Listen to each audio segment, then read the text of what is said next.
Hi everyone, welcome back to Open My Chaos. As always, I'm with my co-host Dix. Thanks to everyone for joining in. Today, we're gonna go in deep regarding vicious crimes that shook the nation during 1980s. And which people during that time might know the culprit as Mr. Cruel. So today, we're gonna go deep dive on this topic. So I'll hand over the mic to my co-host Dix. Dix. Yeah. Hey guys, so we're just gonna talk about Mr. Cruel today. That was a name given to him by investigators and by the victim family and by the people in the community, because till now no one knows that who's that person. Like that person, the investigation is still open. It's been 35 years since the crime, and every time we talk about it, it still is very sensitive topic. And I have a really I really feel sorry for the victim's family and have a condolences for the family as well, who's victim, like a victim who passed away, and who was being killed by Mr. Cruel. So we, in this podcast, we're not gonna talk about the name of the victims for the privacy purposes, but we're gonna talk about their age and what happened to them. And so, for the privacy purposes, I'm not gonna take the name of suburbs or anything. I'm just gonna tell the story um, with the only one place. I'm just gonna use one place, it's Melbourne. So I'm just gonna talk about Melbourne in the podcast. I'm not gonna tell this place where it's happened actually. So let's start, Anthony. Yeah, Ready? I'm ready. Uh, so first crime was happened in 1987. Mhm. So what happened in that? There was a family, happy family with two kids, couple living in a house in the mountain. Mhm. In the middle of night, someone break their window, cut the glass open, enter their house, and the guy and the person enters to the parents' room first, and he enters the room. That's how the victim family described it. Enters the room and they have seen the tall guy with the ski mask on. They can't see they can't see his lips. They can't see his face. It's all black. Yeah. They can see only his irises. They Yeah. can't even identify his eyes. Mhm. And he's fully covered in black. Had a gun, had a knife in his hand, Yeah. and he scare them and he just tell them to go and hide in the closet. Yeah. At first, it looks like it's like a burglary. Yeah. The guy's after some money. The Yeah. guy wanna steal something. Yeah. But what happened next, which actually shook me, was that guy asked for the money. He said there's money, and he said, "Okay, the money's there." The family was scared. They have two kids. Then he went to the kids' room. Mhm. He tied up his other son. There was a daughter who was 11-year-old child, and he actually sexually abused the child on spot. And then after that, he sexually abused the child and he left.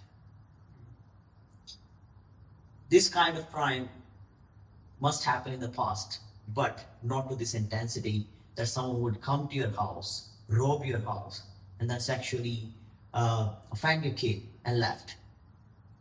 The family was terrified. When the news break out, when they reported to the police, the nation was terrified. Yeah.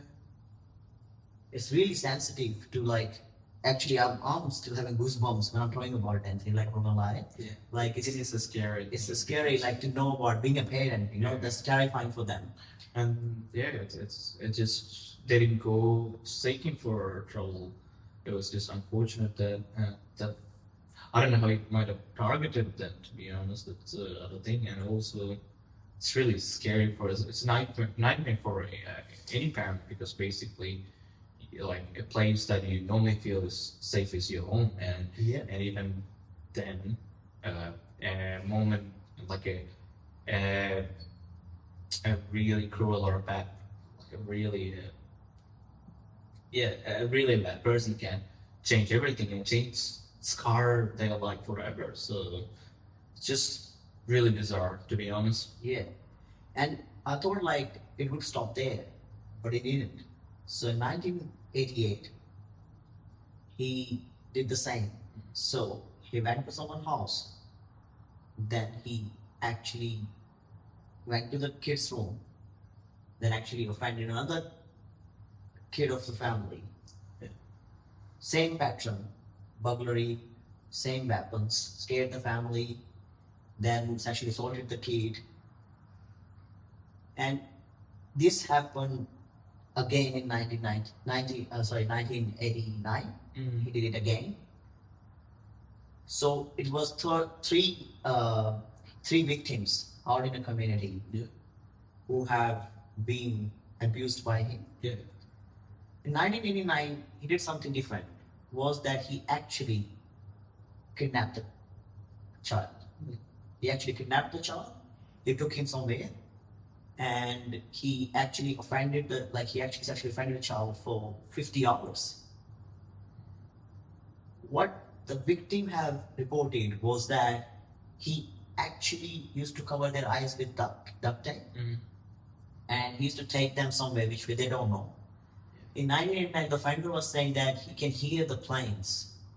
The victim. Victim. Sorry, yes, never mind. Yes, the victim can said that they can hear the noise of the planes flying. Yeah. So like they feel like it will be near the airport or Airport, something. yeah. Yeah. But they couldn't identify the place. They couldn't know, but they can tell that what kind of voice he have, how he sounds, but again the thing that he was so cunning. Yeah. Everyone was having a different description of his sound either. True.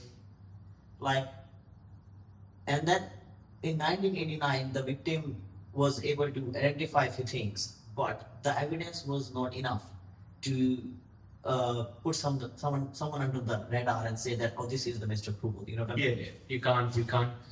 You can't just say someone's did something without any solid evidence. So yeah. So in 1990s, that was a time which was actually terrified everyone, because by this time he was just actually offending the kids, and then he was leaving them. Yeah. Like he might be leaving them in the trash, he's leaving them in the school. But he was not killing anyone. All right. Still, it's bad though. Yeah, It I completely agree that sexual offense is still bad, but murder is like killing someone is more serious offense. Like I'm not defining that sexual offense is not a serious; it's also a serious crime. But killing someone's kid, is losing your kid. Is more. So what happened in 1990s? There was a 13-year-old girl who was looking after her siblings in the house alone. Yeah. Mr. Cruel again barged into their house, absconded that girl, kidnapped the girl, and then took her somewhere, sexually assaulted her. But that girl never returns back. Yeah. By that time, family thought she must be dead. Family thought and it actually shook the police as well, because they were like, that's not his pattern. So by that time, police were doubting it would be someone else. New one. Yeah. New one, but it's going to be someone else. Someone was masking or trying to become like Mr. Cool. Yeah. So by that time, they thought it would be someone else. They couldn't, because his pattern didn't match. Like he generally abduct a child and then he will leave them somewhere, like in the trash or somewhere. But this time they couldn't find the kid. Yeah. After 1 year, someone was walking in the ground. They have smelled something and find the remains of the kid. Forensic investigation happened, and they have identified that's the kid. Yeah, that's the victim. That's the fourth victim of him, who's 13-year-old girl. And he's dead, and she's dead. So by this time, police was actually terrified, and actually nation was terrified. Oh, so now he start killing as well. So now he's killing girls as well. But what happened after that was he stopped. Oh, That really? was that was like legally, like in the when I was doing the research, Yeah. according to police, that was she was her last victim, Mm. and he stopped. All right. Police have put a arrest warrant against him. It was open arrest warrant. They put a price of 1 million. Whoever can find him, and they will reward him with 1 million. Investigation was happening. All the police departments were shook. Everyone was trying to find this Mr. Cruel. Thousands of suspects being interrogated. Uh, they I have, remember houses are they go to nearby. Like I was reading, I was doing some research as well, and apparently they were going to all the houses near the airport, like anywhere on the flight path, yeah. where they could hear the noise. So they basically asked everyone, did a lot of raids and things, but they couldn't find any evidence on it. So I don't know whether he was. It was really confusing for the police to be honest, because nothing adds up. Yeah. And what I realized when I was doing more investigation in it, I realized that because he terrified the young girls to the point and give them that much trauma Yeah. and the fear that no one able to recall anything. Like they can recall their voices, but they are so terrified when someone speaks, like they can't able to contribute into the investigation much either. Yeah. Because imagine like someone absconded you, like abducted you from your house, man. Yeah. They have kidnapped you from your house. They have take you to somewhere, like they duct tape your eyes. You don't know where you are. You can hear the person. Mm. You don't know like That's- what's happening. You can feel it because you're being in the very vulnerable position. And this is happening to you, so terrified for the Yeah. person. And then when you need to go through the investigation, and when police says you have to face the person, but like there are 1,000 people in front of you, one of them could be like could be your offender. yeah. Like how would you be able to actually face anyone? I think it brings a lot of trauma in that Yeah. kid because look, like I said, like once you that kid will be scarred for the rest of his life, to be honest, because look, even with young like adults, if they're in a situation where they're sexually abused, they're still scarred for the rest of life because thing is people get vulnerable during that time and you are exploiting their vulnerability and a lot of people it's a really horrible thing to do to a person, to be honest. Yeah. So when the police was doing further investigations, so from the interrogation, when the victim was involved and with the family and stuff, they figured out that he could be someone from forensic, or he could be a school teacher, because most of the crimes were happening when it was school holidays. Uh-huh. Yeah, most of the crimes were happening when it was school holidays. Right. And they thought like it could be a school teacher, so they investigated like a lot of school teachers being investigated, and then they thought because from forensic perspective, they figured out that he was so cunning that he didn't left any evidence behind. So No, Yes. he might have done his research. No DNA, Anthony. They couldn't find any DNA. Even if he sexually assaulted the kids, there was no DNA. So they thought he must be from services. He must be from forensic. Because it seems like he had a really good understanding of what he's doing. So that didn't help police either, because every crime seems like pre-planned. He was not someone who was just doing it, I would say, like recklessly, Yeah. or like just suddenly, or like out of some motive or anger. It seems like every crime he have done was pre-planned. So is there a pattern between the victims? You know, like were they all going to the same school, or there were in connection between the looks? Because victims, like not victims, culprit normally choose a pattern, like does the kids look same, or like were the police able to find any connections between that, like between the victims? So technically, all the crimes happen is in different suburbs of Melbourne. So it's not even one suburb. It's not even in one school. Yep. And there was, and I would say that the age was different as well. The only pattern was that he was into the young girls. Mm. Age between, I would say, 10, 11 to 14. Like yeah. Yeah. So technically, I would say that he was a pedophile. Which is clearly a Yeah. pedophilia. Yeah. He got a pedophilia. They couldn't find any connection between them. Mm. But the pattern was same, like going to the house, invading the house, tying up the parents, uh, kidnapping the girls, young girls, either sexually assaulting them in the house, either taking them to the place where he can assault them for 18 to 50 hours, Yeah. then actually putting them in, like wrapping them in a bag, wearing these clothes, changing their clothes, washing them, and leaving no evidence behind, leaving them in the place like school or like leaving them in the bin, garbage bags. Like the pattern was same. Yeah. How the killing was planned, Mm. but there was no connection between the Yeah. victims. The only connection was like age, like Age. really close, like 11, Yeah. 12, 13. So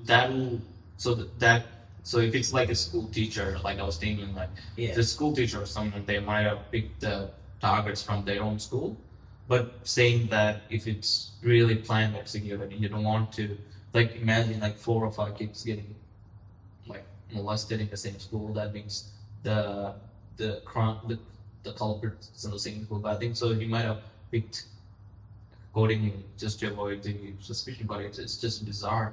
It is really scary because like I'm not a parent, but still it's just scary for me to know that like there's someone out there with like we don't know, like it's someone with a similar motive it's out there, and it's just bizarre. Like what safety does the kids have?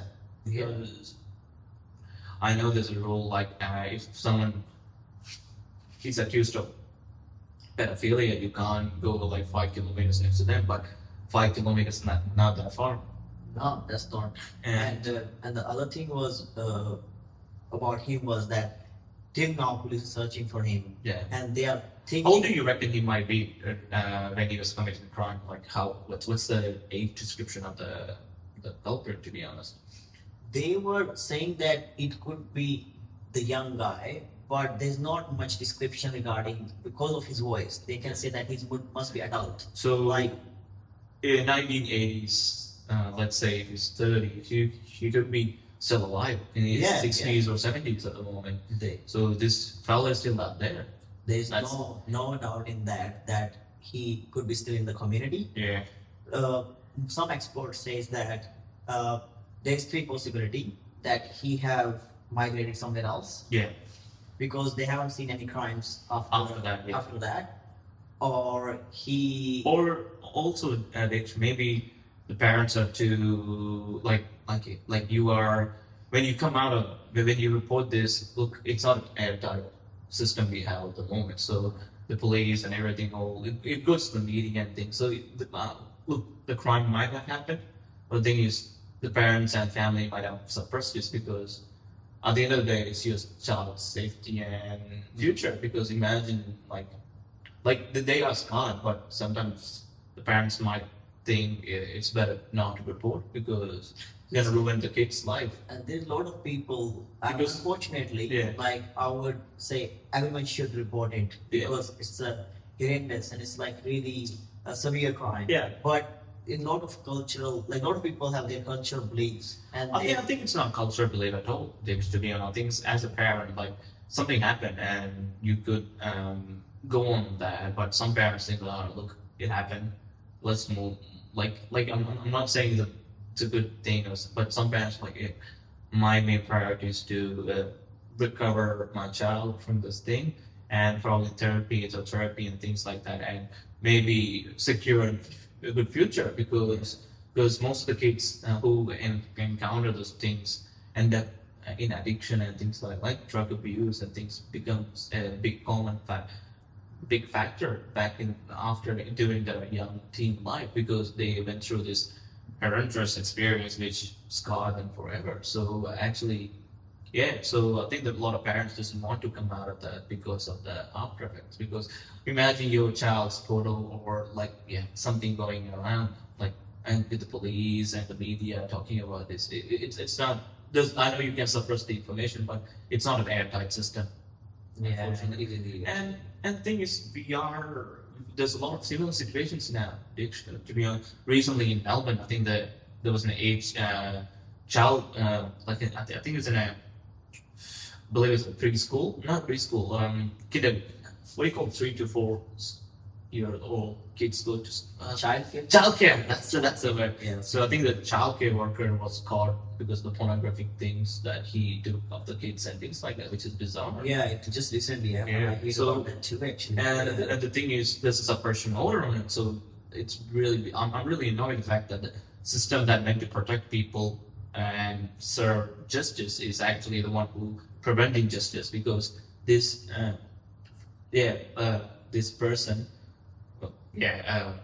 or criminal is out there going to jail might be in jail by himself because of the suppression order and having free dental and free health care and people out there is struggling and suffering. So Oh no, I agree with you on that. yeah. Like, Oh look, I think I did move a little bit away from the topic, so we Yeah. get back to the topic. A little Yeah. bit. But what I was saying, I agree with that. Like, there's a lot of family who was trying to protect their kids Yeah. from humiliation and Yeah. from like because if their names came out and people can identify the kids, they might keep asking them, Yeah. and they don't want kids to go to revisit that trauma again Sure, and again sure. and again. It's like really unfortunate. Yeah. To tell the same story, revisit the trauma, Yeah. like going back in a trauma and keep talking about it. Yeah. So I agree. Like a lot of parents would be like, it's happened and they are trying to suppress it because of just Yeah. reason that. But I would still say that there is a lot of parents who Came out. Yeah. and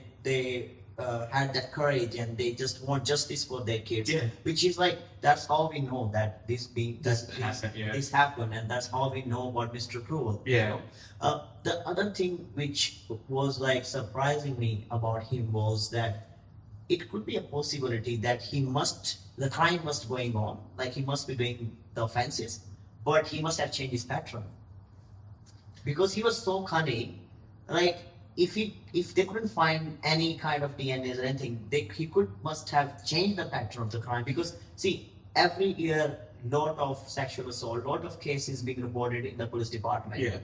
and if, And I think only 3/4 is getting solved or yes, the right justice is give to the victims. even if I would say like a lot of people don't even report it. Yeah, sure. There's like a lot of like Because- offenders get away with it. Now, look, it is a true thing because to the victims they don't want to relive the trauma; they rather run away and start a new life. But it's really unfortunate that the justice system that we have is really not the best. I would say. Yeah, I agree with you with that. So there was some forensic facts about him. Yeah. So because we don't know who's Mr. Cruel, so Yeah. we can't tell like what kind of mentality he hold or what kind of Yeah. personality he hold, how he would have speak, and Yeah. we don't have videos. Much data on that Yeah, because it's with not- the Zodiac killer, he would Yeah. send letters and things, and Yeah. he know, and he spoke to that. Yes, we know what kind of personality he would be. Yeah. But there is some forensic facts about him, Yeah. which I have put in the 6-7 domains. Yeah. So which we can talk about, Absolutely. like what my findings on it, Yeah. and what your opinion. Yeah.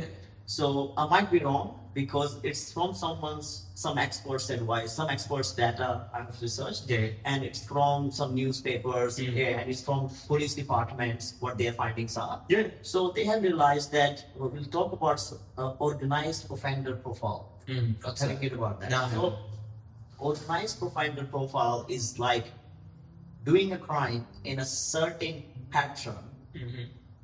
that it looks same as a previous one, Mm-hmm. but there is no evidence and there is no, I would say like they couldn't find the offender because there's no evidence left behind.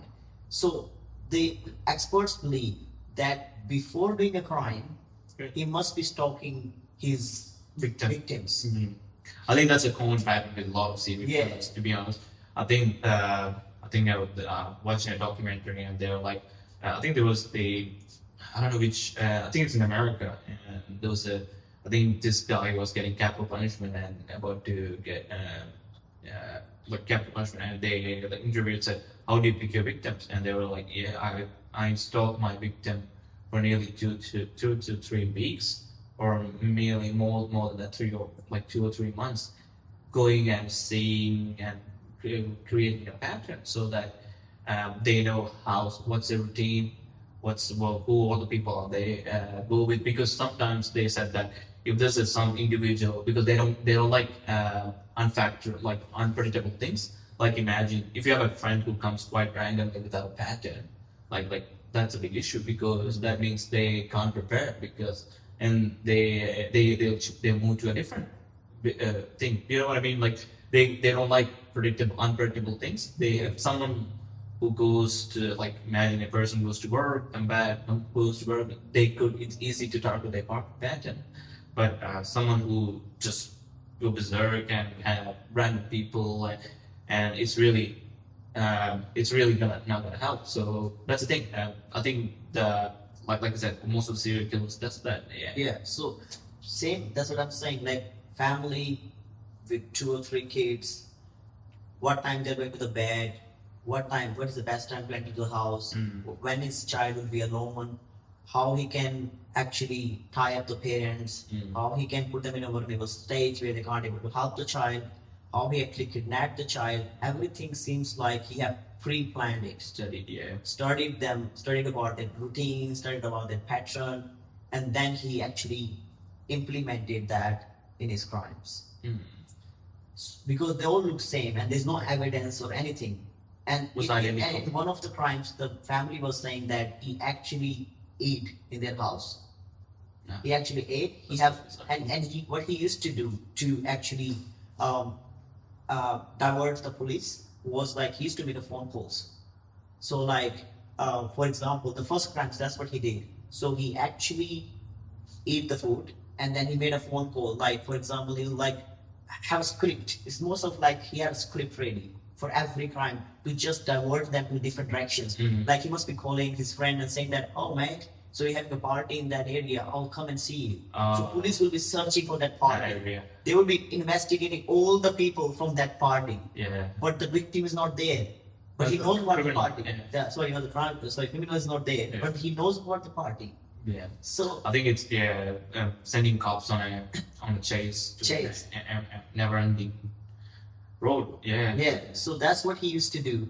And so that's what he's like. He had an organized offender profile. Like he's very organized with his plan, execution, and he never got caught because of that. Yeah. It is really scary to know that. Like, yeah. Look, I get it. Like, crime in a sense, in all sense, is bad. But when people pre-planned and execute it, that's quite more dangerous. To be honest, it's just bizarre and shows like how bizarre a human can be. Yeah. And the second thing which expert raised was that is it a sexual sadism versus control? Like what exactly was his motive? Was he pedophile or was it control? Because they couldn't identify, like they couldn't get his mentality as well. Like he could have actually kidnapped the kid from the house, but why he do that robbery thing? Why he put that parents in that vulnerable situation and then he kidnapped the kids? I think with the I think that might be a way of look. A parent will fight for the kid because if they're danger. So I think he might have thought pretending like it's a robbery, they might give away all this. Like they might stay like, all right, they're not gonna do with us unless if we cooperate. Like, so I think that might be the reason why they might have done it. That's what I might believe. Because imagine like for a parent, if you ask, would you? I want that. Like a typical robbery, they would rather happily giving away their stuff rather than their child. So I think that's the reason why he did that. But look, I I don't know what's the thing, to be honest with, whether it's a sexual fantasy or a control, because I think both are still bizarre, to be honest. Like, Yeah, but to me, it looks like there is a part of control as well. Like he feels like he can control their life. Like he can invade to someone's life and he can control it, put them in a vulnerable situation, and then can take the precious things like in their a life. sadistic behavior. Yes, sadistic behavior with control in it. Like, see, it's more sort of like putting someone in vulnerable. Every like for who are parents in the podcast, they can relate with me. Biggest, I would say, the most important thing for the parent is their kids, man. Yeah, true. Yeah. Yeah, like parent could fight for their kid. They could do anything for their Yeah. kids, you know. And then taking that precious thing away from them in their territory, in Yeah. their place, That's fucking sick. Yeah. that showed Yeah, that, that's sick-minded. that this guy was dying for that control, that Yeah. power, you know. And then he was enjoying it.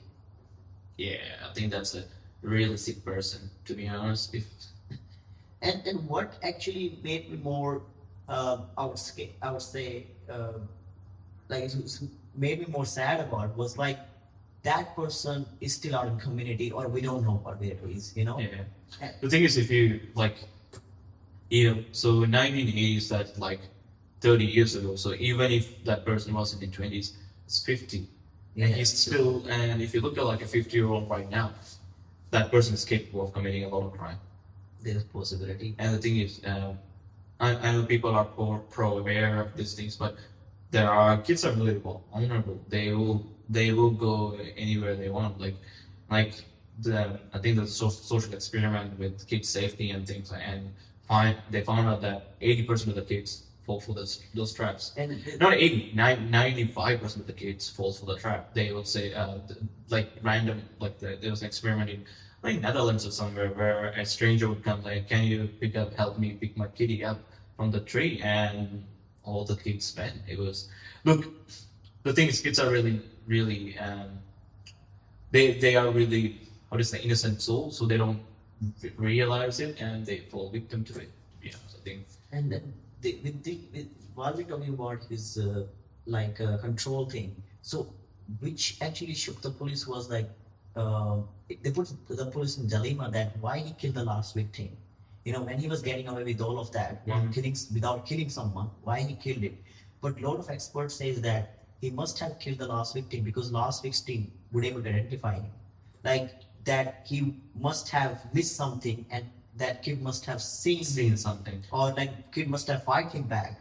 And then after that, because it sounds like he don't want people to know who he is, like Yeah. he's hiding it.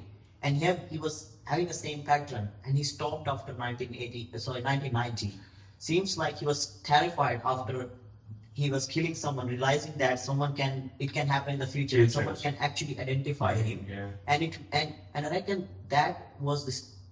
He don't want to compromise his freedom, and he choose his freedom because he wanna be free and enjoy. That community is terrified from his name, you know, like you don't want to get caught. That there was a thing like he was scared somewhere, because otherwise he would have keep doing it and following the same pattern. So there's few studies. It could be possibility that he have changed his pattern, or some people say that he must have stopped after that. Yeah. Look, yeah, like I said, it's a really uncomfortable topic, to be honest. Yes. And the other thing they were saying that was that compartmentalization. I have no idea what that is. Yes. So this the most of the forensic experts says that there's a lot of people who live two lives. All right.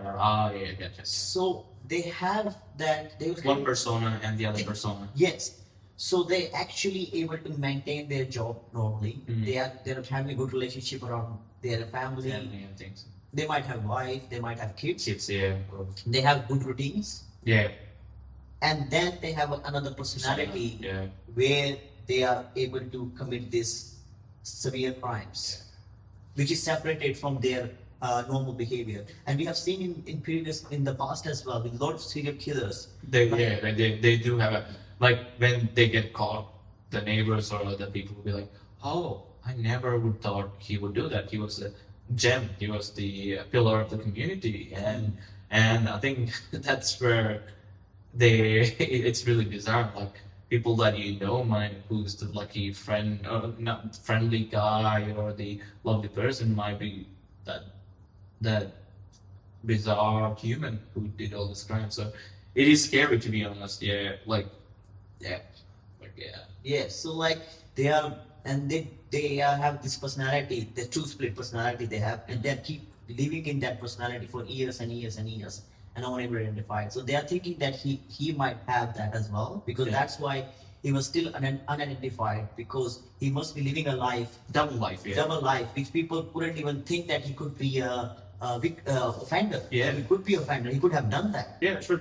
Like I get it. Like most of the criminals, yeah, I think like serial killers, they are who are really unwell. They have a double persona, and yeah, it's just bizarre.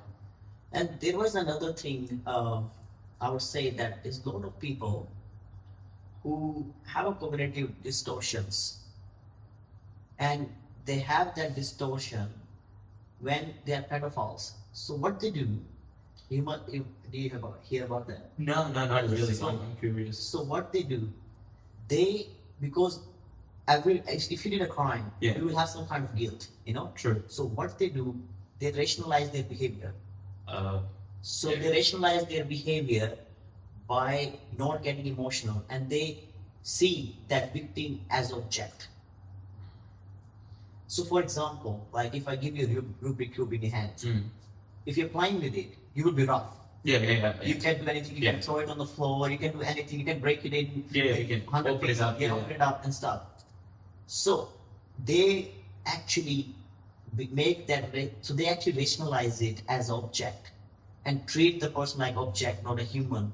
So they can reach to the intensity. They can give them that much pain, which is intolerable by humans. Like the human can't tolerate it. And it happened in the past with a lot of serial killers that they have actually did a very horrendous crimes and very bizarre things to their victims, which is like, as a human we can't even imagine that, But they have the same mentality. When they describe it, they said that, oh, I just think that person is an object, like, and I don't think it as a human, Yeah. because they don't want to get into the guilt. Yeah, I think it's more like shutting down your guilt factor or the factor that or the part where you become a human. Like Yeah. that. So to me, as a human, someone's like empathetic and who cares about other people because we are social animals, like I always said, and we need to get like from prehistoric days on when humans became humans is when we start to mend our fallen people. Like if you look at the oldest bone or the burial site or the settlements of the human evolution, humans, scientists start calling humans when they start to heal or look after the other, to look after people who are injured and things like so. I think when you doesn't have that, you're not human anymore. Like the factor of caring for others or looking out for yourself or being there, like caring them. Because when you start hurting them or attacking other humans, you're not a human. You are merely an animal. Yeah, I agree with you on that. Like and then the other aspect of that would be like these people have a lack of empathy. Yeah. Like there is something wrong with their psychological function that way they can't process empathy. To be honest, Yeah. like a lot of forensic experts says about same about Mr. Cruel as well. Mhm. Like he definitely have a lack of empathy. He definitely see his clients as like his victims as an object. It looks like he do see them as an object because the way the crime was done was in the pattern that still unidentified. Like there's no DNA, there's nothing. Mhm. He cleans it up, and there would be something. I think there's a similar crime happened in America a couple of years ago. I don't know the exact fact, but I think I've seen in the tally, so I'm not sure if it's true or not. So similar thing, and I think you can also see in healthcare as well. So the story is basically this person goes around, attacks people, and like stab random people, and all of a sudden, this person was a doctor. So what happened was he will stab other people, and on the same time he will treat them. And the thing is, he will treat them and look after them, and all of a sudden he get appreciation, telling that, oh, what a good doctor he is. He is fixing them, That's helping what we them. call. And there's a similar situation happened in UK, I believe, like a nurse or someone who was inducing diabetes. Yes, yes. Yeah. Actually, with the belief of that, of just relieving the person from the pain. No, no, no. Well, this person was properly inducing diabetes on people who Oh. doesn't have diabetes. So, That's and the thing is, they get a praise like, oh, I found that this person was diabetic.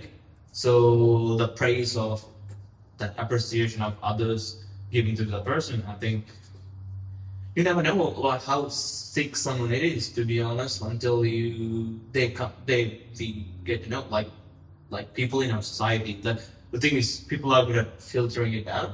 Yeah. And I think even that's like the filter. When the filter goes off, when the filter goes off in a person, that's when they become dangerous.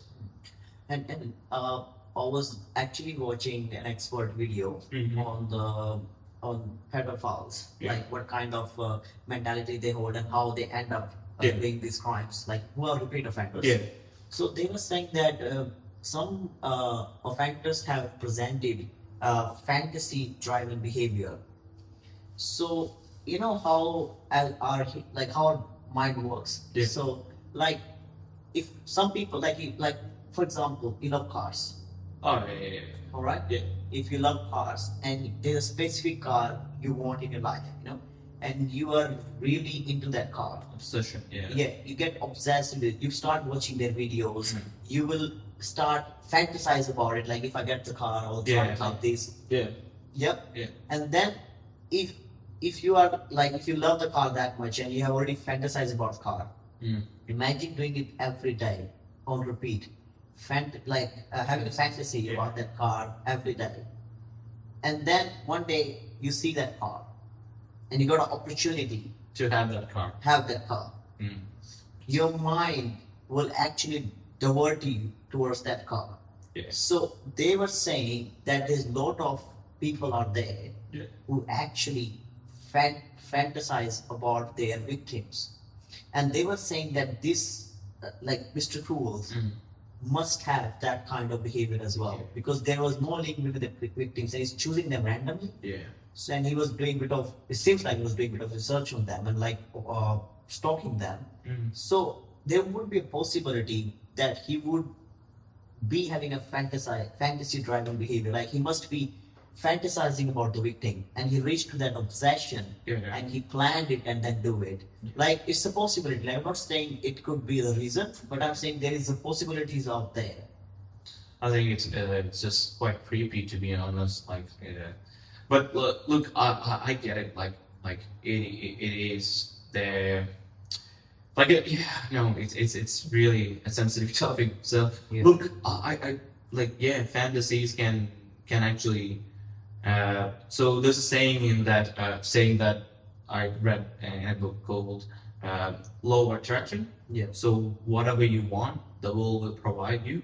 And the thing is, obsession can be good and bad at the same time. Yeah. So you could like with obsession, you can obsess on something that you want. Like imagine you're so obsessed of getting a job, and you obsess so hard and you work on it, and you get that job.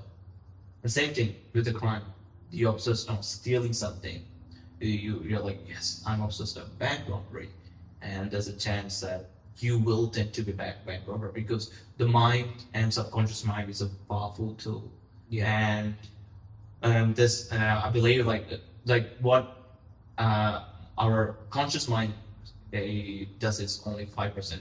Our subconscious mind is the big player.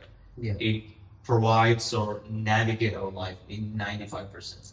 And it stores those memories. Yeah. It stores those information, like a hard disk, where it can trigger your emotion. It can change your way of thinking. It can change your action. Yeah.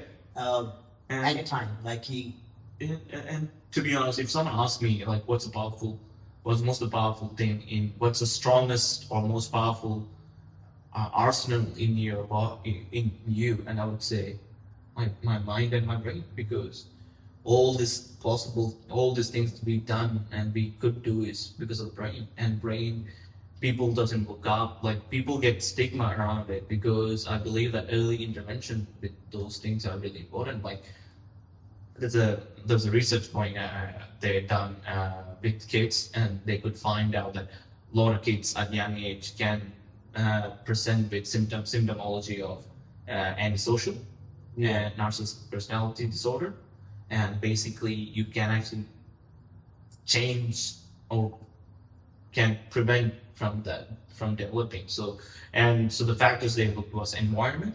Yeah. So the environment can actually play a big factor in a kid's development. So if you look, I'll give you a scenario. Like if you have a kid who's around crime, who would like imagine you kid like a kid growing up with an unhealthy family, abusive dad, abusive environment, will what he perceive will be only abuse. So his world and his way of controlling will be to abuse and like and insult and all that abusive thing. So unfortunately, the kid grows up and that's what he or she thinks, right? And I'm not saying it's a female or trait only. We could see female. I'm not saying it's a male only trait. I've seen a lot of females abuse their partners. So thing is, the environment plays a big role. And one thing is the environment. Another thing is their brain function. To be honest, like regardless the environment, some people turn out to be good even if they go through hell and back, but other people tend to be really bad. So and these two factors are mainly influence a kid's development, because if you have a kid who's like prone to these really bizarre things, and parents could identify it at a young age, and the chances are they would show those things later in life. And the thing is, you need to tackle this thing early on, because early prevention is the best cure, to be honest. And I reckon it's a good point, Anthony. Like, I reckon it could be a possibility with Mr. Cruel as well. Yeah. Like, he must have gone through in his life Yeah. that his obsession towards young girls Yeah. looks there would be something to do with his own childhood and his own development as well. Mhm. There's a possibility because they, as you say, that later they think it's okay, or later they want to take that revenge. They Yeah. have a lot of anger, they Yeah. have a lot of trauma, and they want to just take it out on someone, and they found a way to take it out. And because they see themselves in that vulnerable situation, Yeah. and now when they do that offense, they feel like in the power. Yeah. Like feel like they fantasize themselves because they were victim of that. Mhm. When they do it themselves, Yeah. they They could rationalize it. Because offender. most of them, Okay. Yeah. most of them, the pedophiles, I think most of them say that I was molested when I was a kid, and so I felt like not me. That's what they said. Like, Yeah. I'm not saying that I'm not molested. Yeah. What I'm trying to say is when they interview the pedophiles and things, they said they were molested as a kid, and it was alright, and they thought it was alright because they experienced it, and it's just bizarre. Like they were inflicting the same trauma and pain that they had to others. But can I say something regarding that? Even though look with the environment, yeah, we will consider this an environmental thing. But the thing is, there's a beautiful quote out there which says, uh, an egg can get the water that turns a boiled potato soft can turn an egg hard. Yeah. So don't let your environment change who you are. Let your environment make you stronger. Yeah. So basically, what I'm trying to say, I'm sorry, cutting it. Environment can influence you, but don't let that be the main driving factor. And one other thing, Anthony, like even if you had a hard childhood, even if environment molded you that way, Yeah. something you have done is wrong, won't be right because of your circumstances. True. if you have killed someone, you have killed someone. It's wrong, regardless of the fact what circumstances is. Yeah. You know, like until and unless there are a lot of people who do it for their safety and stuff. They're different, but Yeah, self-defense is self-defense is different, different. yeah. But I'm talking about like raping someone or like sexually offending someone, and you're justifying it that because of it's happened because of my own mental health issues or trauma. Yeah. Is still it won't make that crime right in But my eyes. unfortunately, nowadays, people get away with those crimes based on mental health diagnosis. I know that. I know it's a really sensitive topic, and And we are going through a lot. We've been through a lot. We shouldn't be going on that pathway. But I have one more thing to add Yeah. at the end before I wrap it up. Yeah. Was that which I was doing a bit of research and I was realized that which I want to convey that message to my listeners as well. Yeah. Like there's a lot of people who have diagnosed with pedophilia. Yeah. They are pedophiles. Like they have like obsession Yeah. towards kid, obsession toward their sexual desires towards Yeah. it. But not everyone is offender. Some of them actually go to the psych services, actually goes to the psychiatrist, and actually get a treatment for it. There are people who does that. Yeah, there are a lot of people. I'm not denying. Look, I'm not saying that all of them are that like that, but there are people out there who actively doing it. Yeah. To be honest. And I reckon like as a human, like if you have some thoughts or if you have some idea in your brain, which is that is unkind to a humanity, it's unkind to do. I reckon there would be a good idea to actually go and get help for yourself. Yeah. I would be justified like people should go and get help. They are scared of judgment of society, but it's better than killing someone or doing crime. Like if we, I do agree with this.